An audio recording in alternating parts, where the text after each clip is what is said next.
ভারতের দুই মহাপাপ, মেয়েদের পায়ে দলানো আর জাতি জাতি করে গরিবগুলোকে পিষে ফেলা।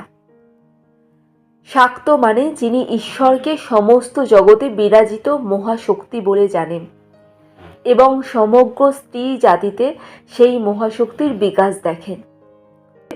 মনু মহারাজ বলিয়াছেন যে যত্ত নার্যস্তু পূজ্যন্তে রমন্তে তত্ত্ব দেবতা।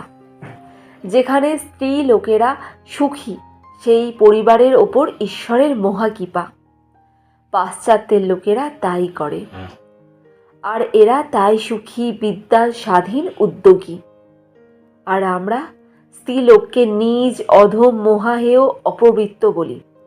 তার ফল আমরা পশু, দাস, উদ্যমহীন, দরিদ্র। আমাদের দেশ সকলের অধম কেন, শক্তিহীন কেন? শক্তির অর্থাৎ নারী জাতির অবমাননা সেখানে বলে। ভারতের দুই মহাপাপ, মেয়েদের পায়ে দলানো আর জাতি জাতি করে গরিবগুলোকে পিষে ফেলা। শাক্ত মানে যিনি ঈশ্বরকে সমস্ত জগতে বিরাজিত মহাশক্তি বলে জানেন এবং সমগ্র স্ত্রী জাতিতে সেই মহাশক্তির বিকাশ দেখেন। মনু মহারাজ বলিয়াছেন যে যত্ত নার্যস্তু পূজ্যন্তে রমন্তে তত্ত্ব দেবতা।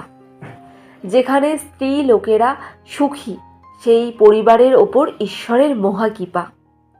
পাশ্চাত্যের লোকেরা তাই করে, আর এরা তাই সুখী, বিদ্যার স্বাধীন, উদ্যোগী। আর আমরা স্ত্রীলোককে নিজ, অধম, মহাহেয়, অপবৃত্ত বলি।